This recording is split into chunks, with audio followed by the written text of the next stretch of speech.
الحمدللہ رب العالمین والصلاة والسلام علی محمد الامین اعوذ باللہ من الشیطان الرجیم بسم اللہ الرحمن الرحیم. خواتین و حضرات، سنت کیا ہے اور اس کی تعین کے لیے کیا اصول اختیار کرنے چاہیے، ہم نے اس بات کا مطالعہ مکمل سے کیا. اس میں چند چیزیں زیر بحث آئیں. اس سے پہلے کہ آپ اپنے سوالات پیش کریں، ان میں سے بعض بنیادی چیزوں کے بارے میں یہ چاہتا ہوں کہ بعض حقائق خلاصے کے طور پر سامنے آئیں. مثلاً ایک چیز یہ زیر بحث آئی کہ ایک چیز دین فطرت ہے اور پیغمبر صلی اللہ علیہ وسلم کی بہت سی ہدایات ہم سنت کے تحت نہیں بلکہ بیان فطرت کے تحت رکھتے ہیں. تو ظاہر ہے کہ یہ مسئلہ پیدا ہوتا ہے کہ یہ دین فطرت کی کیا چیز ہے، وہ متعین کر لینا چاہیے. وہ کیا فرق ہے کہ جس میں ایک چیز نبی صلی اللہ علیہ وسلم کی سنت قرار پا جاتی ہے، ایک چیز قرآن کا حکم قرار پا جاتی ہے، اور ایک چیز قرآن میں ہوتی ہے لیکن وہ قرآن کا حکم نہیں ہوتی. وہ سنت میں ہوتی ہے یا پیغمبر صلی اللہ علیہ وسلم سے صادر ہوتی ہے، لیکن یہ کہ ہم اس کو سنت کے لفظ یا اصطلاح سے تعبیر نہیں کرتے.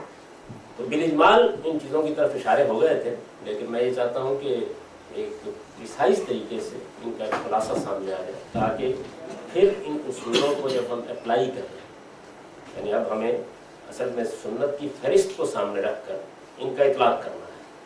جب ہم ان کو اپلائی کریں یا ان کا اطلاق کریں تو چیزوں میں خلط مبحث کا امکان باقی رہے. دیکھیے، انسان کی جبلتوں کے بارے میں کسی بحث کی ضرورت نہیں ہوتی. یعنی انسان کو جو چیزیں بطور جبلت حاصل ہوئی ہیں، مثلا جنس کی جبلت ہے انسان کے اندر، بھوک کی جبلت ہے انسان کے اندر، ان کے بارے میں کسی بحث کی ضرورت نہیں ہوتی. یہ عام طور پر انسان مانی لیتا ہے. انسان کی جب فطرت کہا جاتا ہے تو یہ در حقیقت تین چیزوں سے عبارت ہے. انسان کا ایک مادی وجود ہے، یعنی مجھے اللہ تعالیٰ نے اور آپ کو بھی اللہ تعالیٰ نے ایک جسم دیا ہے. یہ جو جسم ہمیں دیا گیا ہے، ہم اس کے بارے میں نجاست کا احساس رکھتے ہیں. یعنی ہم یہ احساس رکھتے ہیں، اور یہی ہمارے اور باقی بعض مخلوقات کے درمیان فرق ہوتا ہے. ہم اس میں نجاست کا احساس رکھتے ہیں. یہ چیز کپڑے کو نہیں لگنی چاہیے، یہ چیز جسم کو نہیں لگنی چاہیے. یہ ہمارے اندر فطری احساس ہے. یہ وہ احساس ہے جو انسانیت کی مشترک میراث ہے. یعنی اس کو آپ الٹ دیجیے تو گویا یوں سمجھیے کہ ہم اپنے مادی وجود کی پاکیزگی چاہتے ہیں. کم و بیش زیر بحث نہیں ہے، لیکن بنیادی احساس یہ ہمارے اندر موجود ہے. ہم یہ چاہتے ہیں کہ ہمارا یہ مادی وجود صاف ستھرا ہو. اب پاکیزگی کا احساس ہی اصل میں جو یہ تاثر ہمارے اندر پیدا کرتا ہے، یہ شعور ہمارے اندر پیدا کرتا ہے. ہمارے اس وجود کا دوسرا پہلو یہ ہے کہ ہم اندر بھی ایک پوری دنیا رکھتے ہیں. ہمارا دل دھڑک رہا ہے، ہمارا دماغ ہے، ہمارا معدہ ہے. اب یہ سب کچھ اگر قدرت کے عمومی قانون کے تحت کام کرتا رہے اور ہمیں اس میں کسی مداخلت کا کوئی احساس نہ ہو تو الگ بات ہے. لیکن اس مشینری کو چالو رکھنے کے لیے، روب عمل رکھنے کے لیے ہمیں کچھ کھانا پڑتا ہے، کچھ پینا پڑتا ہے. اور دلچسپ بات یہ ہے کہ یہاں بھی ہم یہی احساس رکھتے ہیں. یعنی ہمارے ہاں کچھ چیزیں طیب لطام ہوتی ہیں، اس کو مذہب کے حوالے سے الگ کر دی کچھ نہیں. یعنی ہم ان چیزوں کو کھانے کے لیے، لیکن آپ کراہت محسوس کرتے ہیں، آپ نجاست محسوس کرتے ہیں، آپ کے اندر کسی چیز کے برے ہونے کا احساس ہوتا ہے.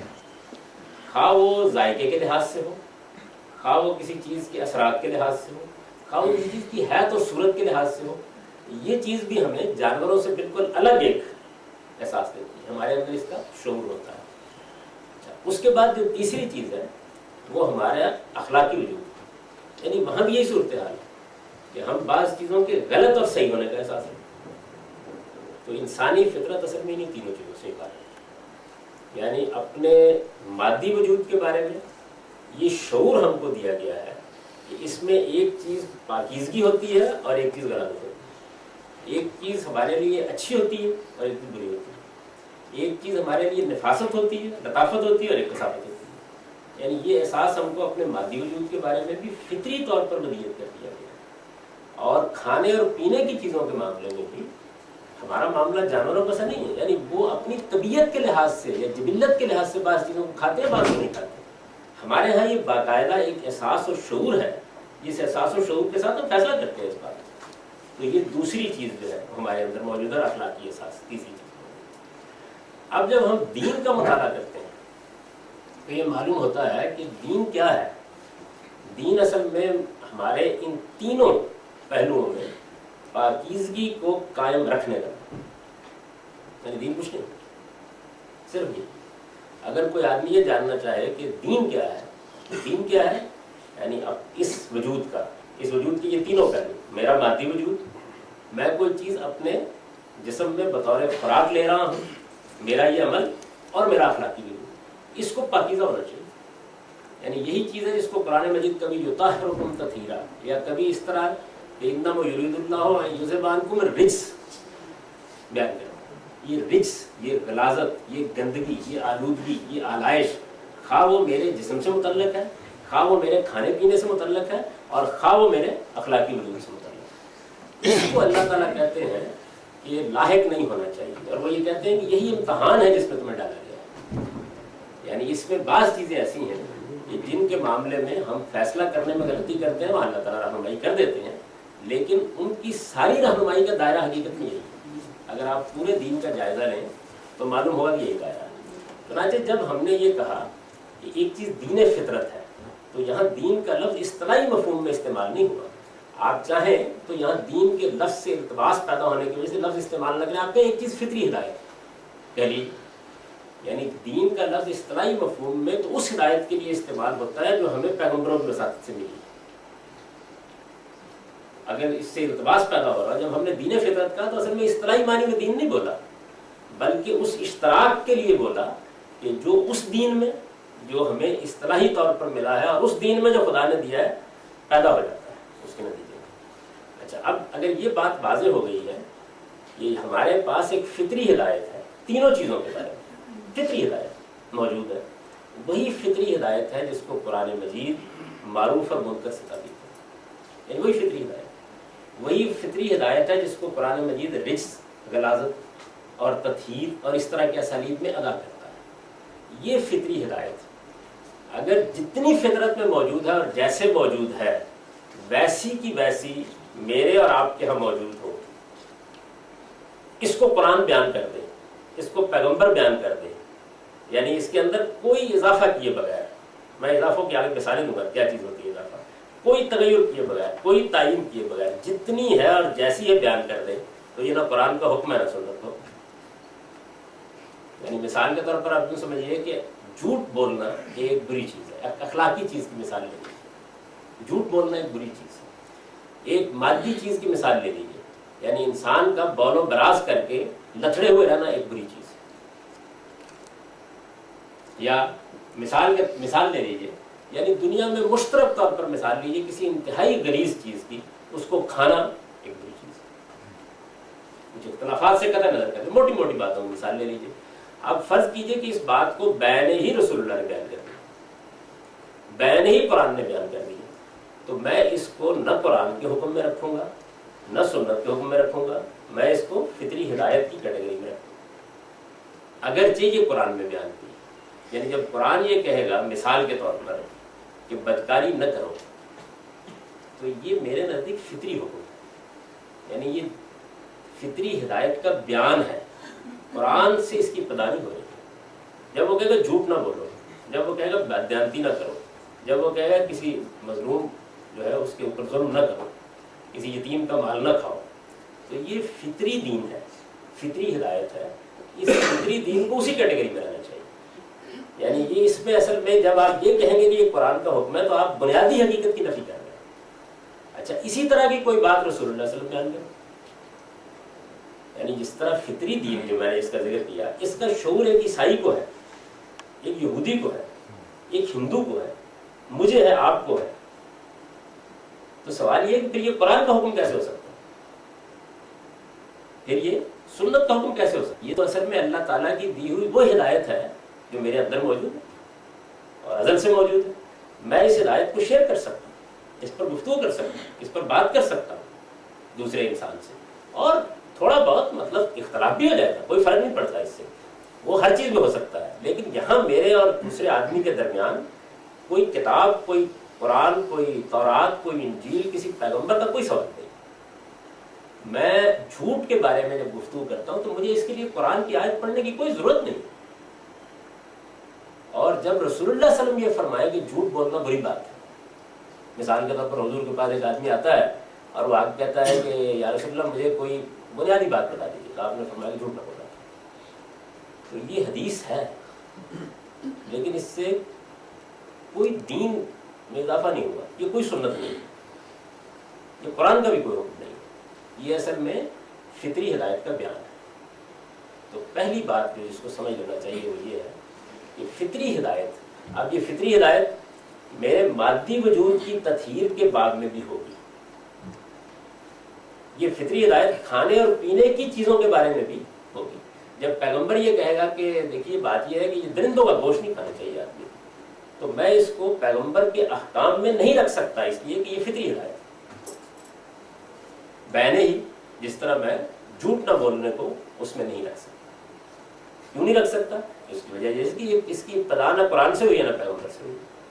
قرآن مجید میں بھی یہ جتنی آیات ہوں گی ان سب کو بھی بیان فطرت کہا جائے گا، نہ کہ وہ قرآن کے احکام کی فہرست ہوگی. ایک یہ بات اچھی طرح پڑھی. تو سوالات جب ہوں گے تو آپ کر سکتے ہیں، لیکن میں واضح کرنا چاہتا ہوں کہ کیا چیز ہے.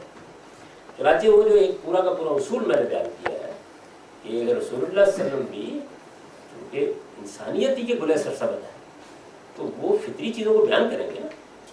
یعنی یہ کہیں گے کبھی آدمی کو کہ بددیانتی نہ کرو، جھوٹ نہ کرو، اچھے اخلاق سے کام کرو. یہ ساری چیزیں جب آپ کہہ رہے ہوتے ہیں تو اصل میں آپ دنیا کو کوئی نئی اطلاع نہیں دے رہے ہوتے، بلکہ انسان کی فطری ہدایت کی یاد دہانی کر رہے ہیں. تو جب یہ فطری ہدایت کی یاد دہانی کو کر رہے ہوتے ہیں اس میں کوئی اضافہ، کوئی کمی نہیں کرتے، کوئی تحدید، کوئی تعین نہیں کرتے، تو کچھ نہیں. اچھا اب اسی میں ایک چھوٹی سی مثال لے لیجیے. بدکاری کرنا ایک بری چیز ہے، یہ تو فطری ہدایت ہے، بیان ہو گئی. اس کے ارتکاب پر آدمی کو 100 کوڑے کی سزا دی جائے، یہ فطری ہدایت نہیں ہے. یعنی یہ چیز فطری ہدایت سے متعلق نہیں ہے. اب جیسے ہی بدکاری کے بارے میں یہ قانون بیان کیا جائے گا تو اب یہ دیکھا جائے گا کہ یہ سنت ہے یا قرآن ہے. یا مثال کے طور پر ایک چیز فطری طور پر موجود ہے انسانوں کے اندر، کمیونیکیٹ بھی ہو جاتی ہے اگر بیان کریں، لیکن یہ کہ یہ کس درجے کی چیز ہے یہ متعین نہیں ہوتا. یعنی درجہ کیا ہے اس کا؟ پیغمبر آتا ہے اور آ کے بتاتا ہے اس کا درجہ یہ ہے. اب یہ سنت کی کیٹیگری میں بھی آ جائے گی، اب یہ قرآن کی کیٹیگری میں بھی آ جائے گی. اس کی ایک مثال یوں سمجھیے کہ آپ کو کہا جاتا ہے مثال کے طور پر کہ بھائی اپنی آپ مونچھیں پست رکھیں. میں سادہ سی مثال دے رہا ہوں، یہ بڑی سادہ فطری بات ہے. اس کی وجہ یہ ہے کہ انسان کی شخصیت اور حیات میں یہ اخلاقی لحاظ سے بھی ایک متکبرانہ تاثر پیدا کرتی ہیں اور کھانے پینے کی چیزوں کو بھی غلاظت سمیٹ لیتی ہیں. یہ میں آپ سے کمیونیکیٹ کر سکتا ہوں، یہ بات فطری چیز ہے، یعنی اس میں کوئی مسئلہ نہیں. یہ واجب ہے کہ ایسا کیا جائے. یعنی اب کیا کیا گیا؟ کچھ بھی نہیں ہوا، صرف یہ ہے کہ ایک فطری حکم کو اٹھا کر وجوب کے درجے میں لے جانا.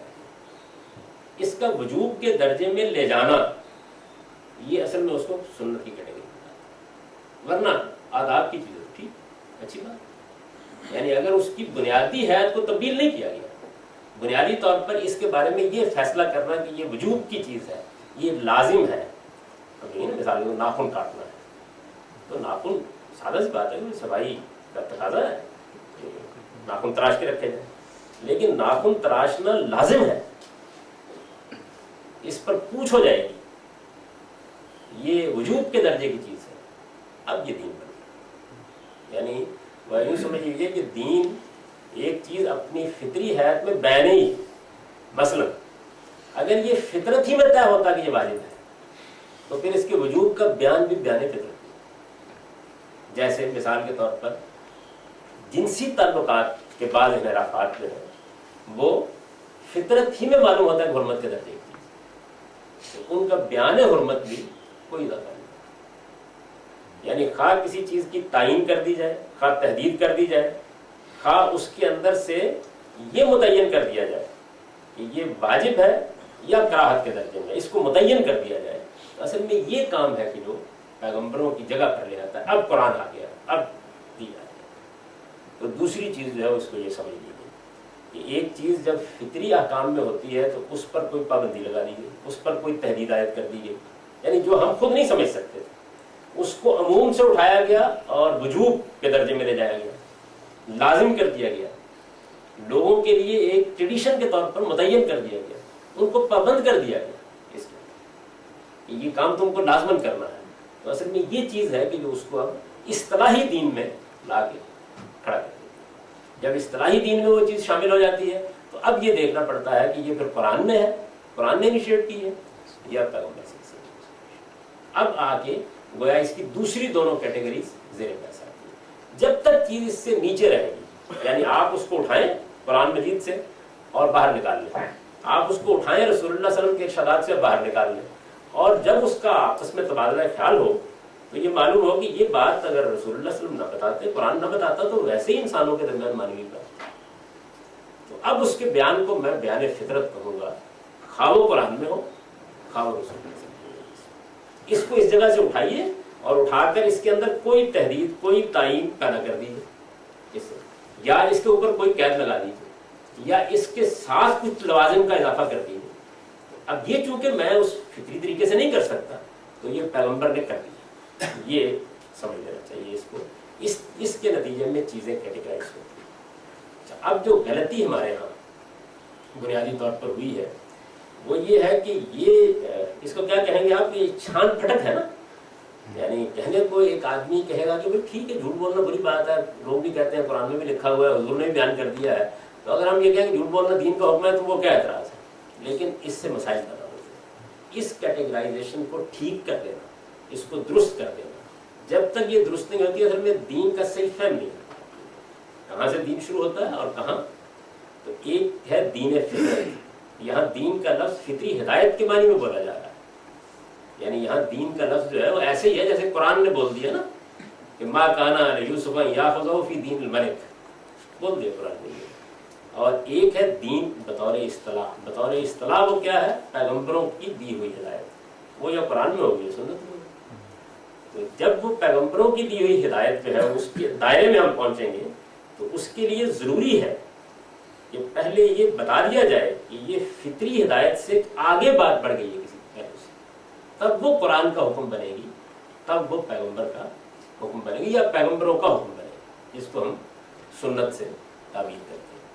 ایک یہ چیز ہے، یعنی فطرت کیا ہے، فطری دین کیا چیز ہے، اور فطری دین کب قرآن کا حکم یا سنت کا حکم بنتا ہے، اس کو میں نے کوشش کی ہے کہ واضح ہو۔ ایک اگلا مسئلہ جو اس میں پیدا ہوتا ہے وہ مسئلہ وہاں پیدا ہوتا ہے جہاں میں نے اس کو بیان کیا، میں نے یہ اصطلاح استعمال کی کہ یہ اسوہ حسنہ ہے، یہ تفہیم اور تبیین ہے، یہ وہ چیز ہے کہ جس کو بھی الگ الگ نہیں کیا جائے، یعنی لوگوں نے اس کو بھی سنت کے جامع عنوان میں بیان کر دیا، اسوہ حسنہ کے جامع عنوان میں بیان کر دیا۔ میں اس میں فرق کرتا ہوں، اور یہ فرق بھی ضروری ہے چیزوں کو کیٹیگرائز کرنے کے لیے۔ یعنی جب رسالت میں آپ صلی اللہ علیہ وسلم دین دیتے ہیں، اب یہ تو واضح ہو گیا نا کہ اصطلاحی دین سے مراد کیا ہے، یعنی فطرت کے احکام میں کوئی تحدید ہوگی، کوئی تعین ہوگی، کوئی اس کی صورت متعین کی جائے گی، کوئی اس کے اندر چیز پیدا کی جائے گی، یعنی حتیٰ کہ اتنی سی چیز بھی اگر پیدا کر دی جائے گی کہ عموم کو اٹھا کر وجوب میں لے آیا جائے گا تو وہ دین بن جائے گا۔ تو جب وہ اصطلاحی دین جو ہے وہ رسول اللہ دیتے ہیں، اصطلاحی دین دیتے ہیں، اگر وہ قرآن کی صورت میں دیتے ہیں تو میں قرآن کا حکم کہتا ہوں، اگر وہ قرآن کی صورت میں نہیں دیتے، وہ آپ سے انیشیٹ ہو رہا ہے یا آپ سے پہلے پیغمبروں کے ذریعے سے انیشیٹ ہو رہا ہے اور آپ اس کی تصویب کر رہے ہیں، تو میں اس کو سنت کہتا ہوں۔ اور جب قرآن میں بیان کردہ دین پر، اپنے ہی سنت میں بیان کردہ دین پر اور فطرت کی ہدایت پر آپ عمل کرتے ہیں تو میں اسے اسوہ حسنہ کہتا ہوں۔ اس لیے بھی یہ کام ہونا ہے نا،